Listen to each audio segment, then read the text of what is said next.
박현수 서울경찰청장 직무대리는 모든 상상력을 동원해서 소설 같은 상황까지 대비하라라고 긴급 지시했습니다. 이혜선 기자입니다. 박현수 서울경찰청장 직무대리가 서울 지역 경찰서장을 포함한 총경급 이상 지휘부 회의를 긴급 소집했습니다. 윤석열 대통령 탄핵 심판 선고를 앞두고 헌법재판소를 향한 일부 지지자들의 위협 수위가 높아지는 만큼 대비를 강화하라는 지침이 내려진 것으로 파악됐습니다. 박현수 직무대리는 상상 이상의 일이 계속 벌어지는 만큼 모든 상상력을 동원해야 한다며 설마 이런 소설 같은 일이 발생하겠느냐는 상황까지 대비하라고 지시한 것으로 확인됐습니다. 극우 지지자들이 경찰을 뚫고 법원에 난입한 서부지법 폭동 사태가 재발하지 않도록 현장 지휘관들의 판단에 따라 사전에 강경 대응하라는 주문으로 해석됩니다. 경찰은 선고 당일 집회 규모가 예상보다 커질 수 있다고 보고 서울은 물론 전국의 최고 경계태세인 가포 비상 발령까지 검토하기로 했습니다. 13만 경찰 전원을 비상 대기시키고 탄핵 심판 선고일이 정해지면 서울의 대규모 인원을 우선 투입한다는 계획입니다. 윤석열 대통령이 구속 취소 이후 머물고 있는 대통령 관저 앞에도 대비 인력을 늘릴 방침입니다. 총기 사고를 막기 위해 경찰이 보관하고 있는 유해조수 구제용 총기 출고를 일정 기간 금지하는 방안도 추진하기로 했습니다. 멧돼지나 새를 쫓기 위해 허가된 10만 6천여 정이 대상으로 수렴용 엽총과 공기총 등 총기 소지자는 휴대전화로 실시간 위치를 추적하는 방법도 살펴보고 있습니다. 최상목 대통령 권한대행은 불법적이고 폭력적인 시위나 공권력에 도전하는 행위에 대해선 관용 없이 법과 원칙에 따라 엄단할 것이라고 강조했습니다. MBC 뉴스 이혜선입니다. 네, 기획재정부가 상속세, 유산취득세 도입 방안을 공식 발표했습니다. 이는 지금처럼 물려주는 총 재산을 기준으로 세액을 산출하지 않고 개별 상속인들이 각각 물려받은 재산에 과세를 하는 방식입니다.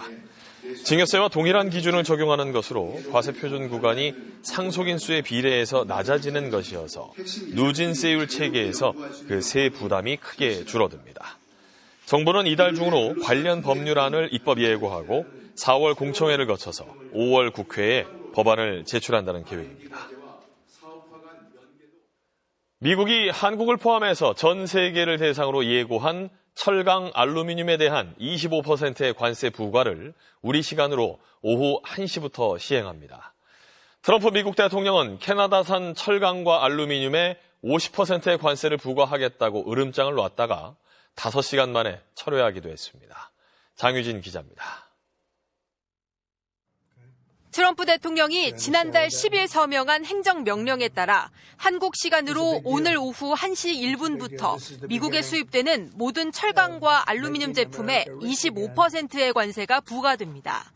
집권 1기 때 철강에 25%, 알루미늄에 10%의 관세를 부과했었는데 이번에는 알루미늄도 25%로 올리고 관세 적용 대상도 253개 파생 상품까지 확대했습니다. 그동안 각국과 맺었던 예외와 관세 면제 조치는 전부 없앴습니다. 우리나라가 트럼프 1기 때 협상으로 얻어냈던 연간 263만 톤의 철강 면세 쿼터도 폐기되는 겁니다. It's 25% without exceptions or exemptions, and that's all countries, no matter where it comes from, all countries. If made in the United States, however, United States of America, there is no tariff, zero. 전 세계를 상대로 25%의 관세가 적용되는 만큼 주요 수출국과의 경쟁에서 더 불리해지진 않지만 가격과 품질에 대한 경쟁은 더욱 치열해질 수 있습니다. 관세 장벽으로 미국 철강업체들의 가격 경쟁력이 향상되는 만큼 한국산 제품에 대한 수요를 미국 업체들이 어느 정도 가져갈 수 있다는 분석도 나옵니다. 한편 트럼프 대통령은 캐나다에 대한 관세 정책을 두고 또다시 오락가락 행보를 보였습니다. 캐나다산 철강과 알루미늄에 50%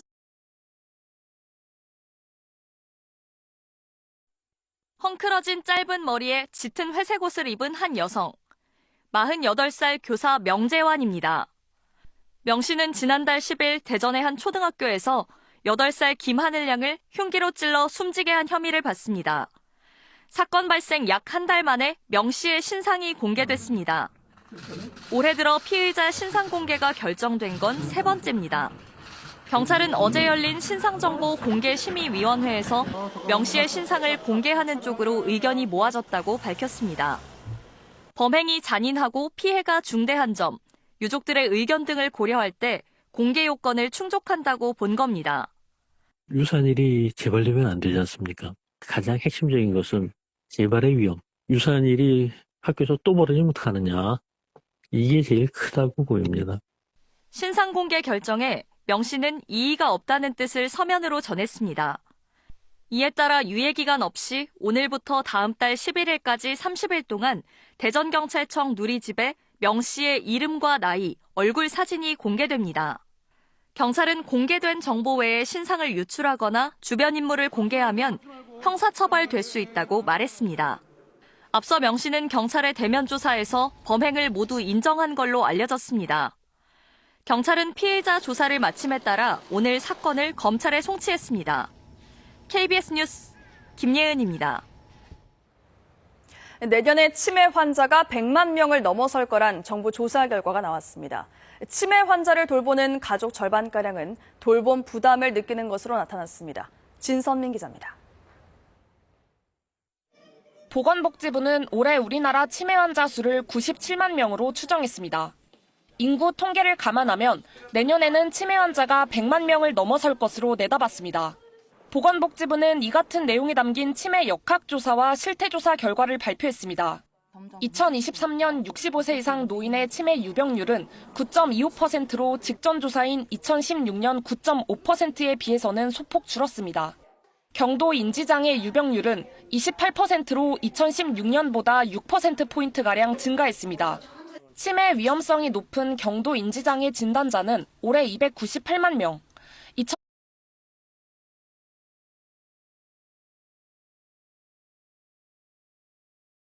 며칠째 고농도 미세먼지가 이어지고 있습니다. 서울의 미세먼지는 보통 수준을 회복했지만 그 밖에 중부지방과 전북, 대구, 경북, 부산과 울산은 나쁨 수준을 보이고 있습니다. 밤부터는 전국에 황사의 영향도 예상됩니다. 어제 고비 사막과 내몽골 고원에서 발생한 황사가 현재 북서기류를 타고 남동쪽으로 이동 중입니다. 오후에 서해 5도와 경기 서해안부터 영향을 주다가 밤부터는 전국으로 확대되겠습니다. 밤 사이에는 국외에서 초미세먼지도 추가로 유입될 것으로 예상됩니다. 내일 인천, 세종, 충남과 충북은 미세먼지가 매우 나쁨 수준을 보이겠고 그 밖에 다른 지역도 나쁨 수준이 예상됩니다. 황사의 영향은 모레까지 이어질 전망입니다. 몽골 동쪽 황사 발원지에 저기압이 지나가면서 황사가 추가로 발생해 국내로 유입될 가능성이 있기 때문입니다. 기상청은 창문을 닫고 외출을 자제하며 외출할 때는 보호 안경이나 마스크를 꼭 착용해야 한다고 당부했습니다. 또 귀가 후 손과 발을 깨끗하게 닦고 황사가 지나간 뒤에는 실내외를 청소해 먼지를 제거하는 것이 좋다고 권고했습니다. MBC 뉴스 김민욱입니다. 네, 지난달 감소세로 돌아섰던 가계대출이 지난달 4조 원 넘게 증가했습니다. 특히 주택 매수세가 살아나면서 주택담보대출이 5조 원 넘게 급증했는데요. 금리 인하와 또 서울시 일부 지역의 부동산 규제 완화에 따른 영향으로 분석되고 있습니다. 전준홍 기자입니다. 지난달 전체 금융권의 가계대출이 전달 대비 4조 3천억 원 증가했습니다. 9천억 원이 감소했던 지난 1월 이후 한 달 만에 다시 증가세로 돌아선 겁니다. 증가세는 주택담보대출이 이끌었습니다. 전달 대비 5조 원이 급증했는데 특히 은행권의 주택담보대출 증가폭이 3조 5천억 원에 달했습니다. 전달 증가폭의 2배가 넘습니다. 디딤돌, 버팀목 대출 같은 정책 대출이 3조 4천억 원이 증가했지만 은행이 자체적으로 내준 주택담보대출 증가분도 2조 2천억 원에 달했습니다. 입주 물량 감소로 1조 7천억 원이 줄어든 집단대출의 빈자리를 메우고도 남은 겁니다. 연초 기준금리와 대출금리가 인하되고 부동산 거래가 회복되면서 서울 등 수도권의 추가주택 구입용 대출이 늘어난 데 따른 영향으로 분석됩니다. 금융당국은 금융권이 연초 가계대출 취급을 본격적으로 재개한 데다 신학기 이사 수요 등이 겹친 영향이 크다고 밝혔습니다. 여기에 부동산 규제가 완화된 서울 일부 지역을 중심으로 주택시장 상황과 가계대출 추이를 살펴볼 필요가 있다고 지적했습니다. 지난달 서울시가 토지거래 허가구역을 해제한 이후 지난주 송파구의 아파트값이 7년 1개월 만에 가장 큰 폭으로 오르는 등 집값 급등 우려가 잇따르고 있습니다. 이에 대해 서울시는 토지거래 허가구역 해제 이후 집값 상승률은 미미하다는 설명 자료를 내놓는 등 진화에 나서고 있습니다. MBC 뉴스 전준호입니다. 미국과 우크라이나가 30일 동안 러시아 우크라이나 전쟁을 휴전하는 방안에 전격 합의했습니다. 트럼프 미국 대통령은 젤렌스키 우크라이나 대통령을 백악관에 다시 초대를 하겠다고 밝혔습니다. 자, 이제 남은 것은 러시아의 수용 여부입니다. 이 소식 워싱턴에서 왕종명 특파원이 전합니다. 미국과 우크라이나는 사우디아라비아 제다에서 9시간에 걸친 고위급 회담을 마치고 즉각적인 30일 동안의 임시 휴전 방안에 합의한다는 공동 성명을 발표했습니다. Which is to enter into a ceasefire and into immediate negotiations to end this conflict in a way that's enduring and sustainable and accounts for their interests, their security, their ability to prosper. 지난달 백악관에서 두 나라 정상이 대놓고 충돌한 이후 미국이 중단시킨 군사 지원과 정보 공유도 재개하기로 했습니다. 특히 두 정상이 만나 우크라이나의 장기적 안보를 보장하고 우크라이나 광물 자원 개발을 위한 포괄적 협정을 가능한 빨리 체결하자는 데 합의했습니다. 협상 타결 직후 트럼프 대통령이 젤렌스키 대통령을 백악관에 다시 초대하겠다고 밝힌 것으로 봐서 안보 보장과 광물 개발을 맞바꾸는 협정의 최종 서명은 두 정상의 몫으로 남겨둔 것으로 보입니다. 이제 전쟁 당사국 러시아의 동의만 남았습니다. 트럼프 대통령은 러시아가 휴전에 동의하길 바란다면서 미러가 즉시 만날 거라고 예고했습니다. Ukraine has agreed to it, and hopefully Russia will agree to it. We're going to meet with them later on today and tomorrow, and hopefully we'll be able to wipe out a deal. 관련해서 이번 협상에 참여한 위트코프 백악관 중동 특사가 모스크바를 방문해 푸틴 러시아 대통령을 직접 만날 수 있다는 관측이 나옵니다. 이미 크렘린궁은 평화적 해결에 도달하는 길을 찾는 미국이 어떻게든 회담 결과를 알려줄 거라면서 트럼프 정부에 대한 신뢰를 표하면서 전망이 어둡지 않습니다. 젤렌스키 대통령은 미국의 제안을 환영하고 우리는 준비가 돼 있다면서 러시아가 이를 이행하는 건 미국이 설득해야 한다고 밝혔습니다. 워싱턴에서 MBC 뉴스 왕종명입니다. 네, 이어서 이 시각 증권 시황과 날씨를. 관세 정책이 여전히 불확실한 가운데서도 국내 증시가 상승폭을 늘려갑니다. 코스피 코스닥 지수 모두 1%가 넘는 상승률을 기록 중인데 외국인과 기관이 동반 매수에 나서면서 투자 심리가 개선되는 것으로 해석됩니다.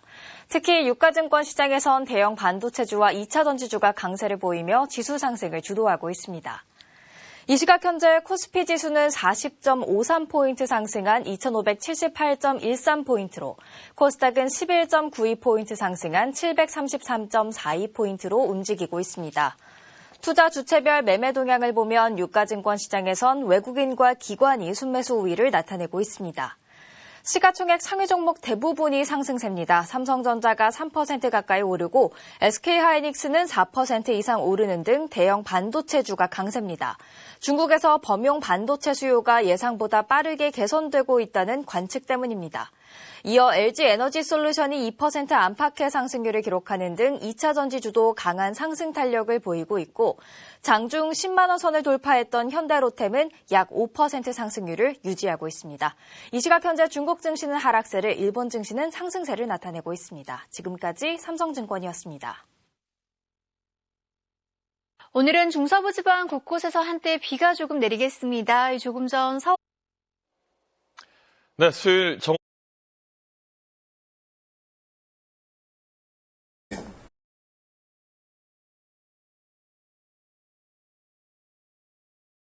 the pause on aid and on our security assistance to Ukraine going forward. And that's effective immediately. 이번 회담에선 전쟁을 완전히 끝내고 우크라이나의 장기적인 안보 보장 방안도 논의됐지만 내용이 공개되진 않았습니다. Сполучені Штати Америки мають переконати Росію зробити це. Україна готова до миру. 트럼프 미국 대통령은 젤렌스키 대통령을 백악관에 다시 초대하겠다며 이번 회담 결과를 반겼습니다. 푸틴 러시아 대통령과 주중에 소통을 추진하겠다고도 밝혔습니다. Talk to Vladimir Putin. Yeah, I want to get. Look, that's the other. It takes two to tango, as they say, right? So hopefully he'll also agree. And 위트코프 미국 중동 특사가 조만간 러시아를 방문해 푸틴 대통령을 만날 것으로 알려졌는데 러시아 외무부도 며칠 내 미국 대표단과의 접촉을 예고했습니다. 이제 공은 러시아에게로 넘어갔습니다. 푸틴 대통령은 지난 1월 단기 휴전에는 반대한다는 입장을 낸 바 있습니다. 이런 가운데 러시아는 접경지 쿠르스크의 12개 마을 100제곱킬로미터 이상의 영토를 우크라이나군에게서 탈환하며 빠르게 수복하고 있다고 밝혔습니다. 베를린에서 KBS 뉴스 조빈나입니다. 트럼프 미국 대통령이 촉발시킨 관세 전쟁에 캐나다가 보복 조치로 맞서면서 양국이 본격적으로 충돌했습니다. 미국은 캐나다의 철강과 알루미늄을 공격했고 캐나다는 미국에 보내는 전기로 반격했는데 일단 한 발씩 물러섰습니다. 워싱턴 김지숙 특파원의 보도입니다. 트럼프 대통령이 캐나다산 철강과 알루미늄 관세율을 50%로 올리겠다며 보복 조치를 선언했습니다. 캐나다 온타리오주가 미국으로 들어오는 전기에 25% 관세 부과를 예고했다는 게 이유입니다. 추가 관세 폭탄도 예고했습니다. 미국산 유제품에 대한 높은 관세를 철폐하지 않으면 다음 달 2일 예정된 자동차 관세를 대폭 인상해 캐나다 자동차 산업을 영원히 폐쇄할 거라고 협박했습니다. 캐나다 차기 총리가 즉각 대응 조치를 예고하며 양국 갈등이 격화하던 상황. 온타리오 주지사는 25% 전기 할증을 잠정 중단하겠다며 한 발 물러섰습니다. 무역 갈등은 양국 모두의 악영향이라며 러트닝 미 상무장관과 만나 회담을 갖기로 했다고 밝혔습니다. I've agreed to suspend temporarily, and we always have that tool in our toolkit, until we sit down over the next day or two. I'll be heading down to Washington. 트럼프도 보복 추가 관세를 철회하기로 하며 화답했습니다. Will you make a different decision now about the tariffs on Canada? Will you reduce it? but probably so. Yeah, he was a gentleman. 갈등은 일단 봉합되는 모양새지만 오락가락 정책으로 불확실성은 더 커지고 있다는 지적입니다. 트럼프 대통령은 관세 불확실성으로 증시가 폭락하는 상황에 대해 나라를 재건해야 한다며 거듭 강행 의지를 드러냈고 경기 침체 가능성도 전혀 생각하지 않는다고 일축했습니다. 워싱턴에서 KBS 뉴스 김지숙입니다. 트럼프 미국 대통령의 관세 전쟁에 미국 경제도 타격을 받고 있습니다. 당장 뉴욕 증시가 출렁이며 빠졌습니다. 하지만 미국은 시장에 고통이 있더라도 이런 흐름 계속 고수하는 모양새입니다. 김준범 기자의 보도입니다. 작품명 돌진하는 황소, 미국 월스트리트입니다. 미국은 물론 세계 금융의 심장입니다. 그 대칭점엔 메인스트리트가 있습니다. 소상공인, 제조업 등 실물 경제를 상징합니다. 최근 미국 재무장관이 두 곳에 대한 의미심장한 말을 했습니다. We're focused on, it's a focus on Main Street. Wall Street's done great, but we have a focus on small business and the consumers. 제조업 부활이 우선, 금융은 그 다음이란 겁니다. 이런 지향은 주가 흐름에 선명히 묻어납니다. 대선 이후 100일 동안 바이든 정부, 오바마 정부는 물론 1기 트럼프 정부 때도 주가는 강하게 올랐습니다. 하지만 2기 트럼프 전혀 다른 방향입니다. 더 의외는 미국 정부의 반응입니다. 이 정도는 견뎌한다는 식의 발언이 잇따릅니다. 일부 삐걱거립니다. 디톡스, 해독 과정이다. 리셋, 재설정이 필요하다. 전에 본 적 없는 정부란 인식이 점점 퍼지고 있습니다. 영국 이코노미스트도 트럼프의 관세를 협상 전략으로 믿었지만 이제는 진지하게 받아들이고 있다고 평가했습니다. 고평가된 특히 기술주의 조정, 이런 쪽에서 비명이 나오게 되면 트럼프가 정책을 걸어들이겠지 않겠는가라는 생각을 했었는데 이건 진심인 것 같아요. 트럼프도 계속 말하고 고통을 감수하란 요구, 미국 밖으로 대항할 건 분명합니다. 곧 부과될 철강에 대한 25% 관세, 다음 달 2일엔 상호 관세가 예정돼 있습니다. KBS 뉴스 김준범입니다. 기후환경 뉴스 기후는 말한답니다. 기침이나 재채기를 통해 공기로 전파되는 호흡기 감염병인 홍역이 세계적으로 유행하고 있습니다. 세계보건기구에 따르면 지난해 홍역 환자는 약 33만 명으로 한국인들이 많이 찾는 동남아 지역에도 다수 발생했습니다. 올해 국내 홍역 환자는 16명으로 해외여행을 통해 주로 감염된 만큼 출국하기 최소 6주 전부터 2차례 백신 접종이 권고되고 있습니다. 유럽연합이 청정산업보조금 제도를 2030년까지 연장할 계획입니다. 유럽연합은 영내를 벗어날 가능성이 있는 친환경 기업에 다른 나라에서 받을 수 있는 동일한 금액만큼 보조금을 지급하고 있습니다. 이 제도는 올해 말 종료될 예정이었지만 2030년까지 연장하기로 하면서 청정산업 육성이 가속화할 것으로 보입니다. 이상기후로 바다 생태계가 급변하면서 해양 기상에 대한 관심이 높아지고 있습니다. 국내 처음으로 태풍과 해일 등 기상현상을 이해하고 기후변화를 직접 체험할 수 있는 국내 최초의 해양 기상과학관이 여수에 문을 열었습니다. 그 현장 손준수 기자가 다녀왔습니다. 여수 앞바다가 한눈에 들어오는 커다란 스크린. 버튼을 누르자 화면에 파도가 몰아치기 시작합니다. 실시간으로 파도 높이가 바뀌면서 기상정보에서 듣던 풍랑특보의 상황을 눈으로 직접 느낄 수 있습니다. 아직 이런 기상 같은 거를 잘 모를 나이인데 좀 미리 체험할 수 있어가지고 아이들한테 도움이 많이 되는 것 같아요.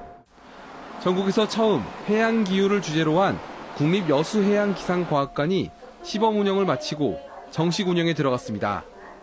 해무와 용오름, 지진해일과 이한류 등 평소 접하기 어려운 기상현상을 실물로 구현해 생생함을 더했고 미디어 아트를 활용한 직경 12m의 360도 특수 영상과는 바닷속부터 우주의 모습을 담아 기후변화에 대응하는 인류 모습을 실감나게 느낄 수 있습니다.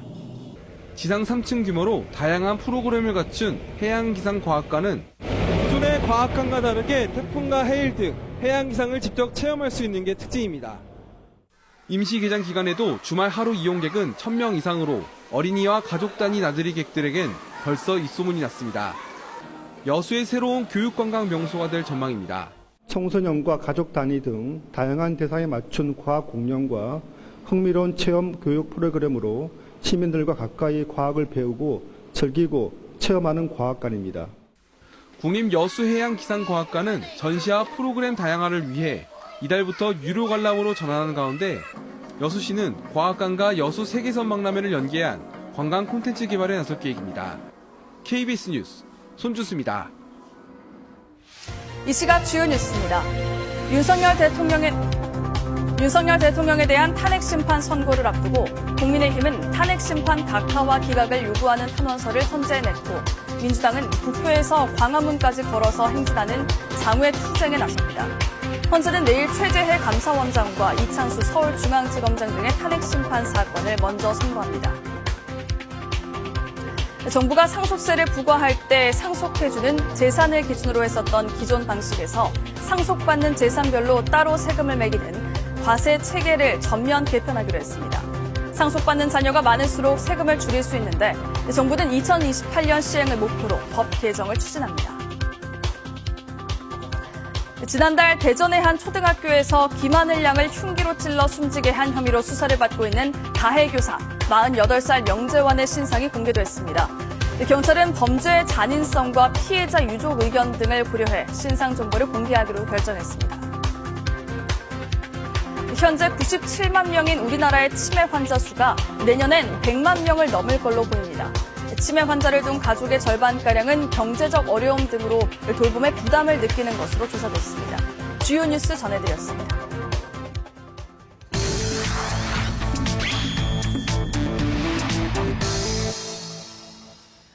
최근 세계 여성의 날을 맞아 지구촌 곳곳에서 시위가 잇따랐습니다. 여성의 권리 신장과 차별 철폐를 요구하는 시위 현장에 난데없이 나치식 경례가 등장해서 논란이 되고 있습니다. 이 내용 국제부 양민유 기자와 함께 알아보겠습니다.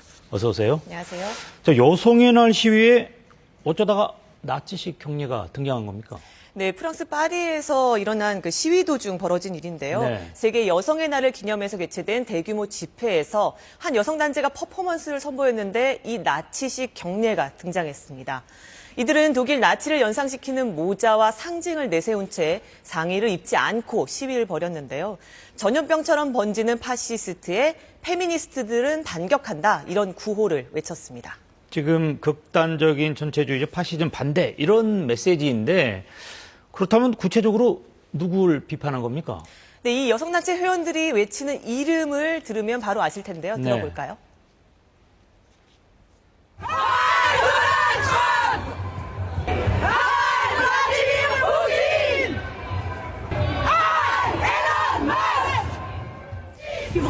informer la menace fasciste. On est là vraiment pour interpeller les pays européens, tout le monde en fait. 네, 이 시위자들은 이탈리아 멜로니 총리, 헝가리 오르반 총리의 이름도 외쳤는데요. 이들은 유럽의 대표적인 극우 정치인들이죠. 여기에 푸틴 러시아 대통령과 친푸틴, 친극우 행보를 보이는 트럼프 미국 대통령, 일론 머스크 테슬라 CEO도 시위대에 타깃이 됐습니다. 특히 머스크는 지난 1월 트럼프 취임식 당시 나치식 포즈를 하는 듯한 모습으로 논란이 됐었는데요. 지금 나오고 있는 모습입니다. 올해 여성의 날 시위에서는 이 머스크를 비롯해서 트럼프 행정부에 대한 반대 구호가 미국뿐 아니라 세계 각국에서 두드러졌습니다. 임신 중절권 반대, 성소수자 권리 철폐 같은 트럼프 정책을 비롯해서 우크라이나 전쟁 문제, 관세 갈등과 경제 불안에 대한 비판이 대거 표출된 것으로 보입니다. Women's rights are just breaking down. Like the new government, Trump administration, they ban abortion. They will get rid of the women's rights and trans rights. 지금 이 모습을 보면 반 트럼프, 반 머스크 이런 목소리가 미국 안팎에서 지금 계속 나오고 있는 것 같은데 어떻습니까? 이렇게 해석해도 되는 겁니까? 그런 양상을 보이고 있습니다. 특히 트럼프 최측근인 머스크의 테슬라 전기차를 겨냥해서 불매 운동에 가열되고 있고 판매량도 급감하고 있습니다. 미국의 경우 올해 1월 테슬라 판매량이 지난해 동기보다 10%, 한 달 전과 비교하면 16% 가까이 줄었고요. 유럽의 경우도 한번 볼까요? 지난해 동기 대비해서 크게 판매량이 줄었습니다. 올해 1월 보면은 전체 전기차 판매량은 37% 증가했는데 테슬라는 마이너스 45%, 거의 반토막이 났습니다. 국가별로는 독일이 60%, 프랑스 63%, 스페인이 75%로 크게 감소했습니다. 지금 보면은 당장 테슬라 차량의 판매도 부진한 것 같은데 매장 이런 곳에도 공격이 이루어지고 있군요. 네, 테슬라 매장이 화염병 공격을 당하고 차량 화재 또 총격까지 벌어지고 있습니다. 네. 현지 시각 3일 미국 보스턴의 테슬라 충전소에서 충전기 7대가 불탔고요. 12일 시애틀에서는 대당 1억 원가량 하는 사이버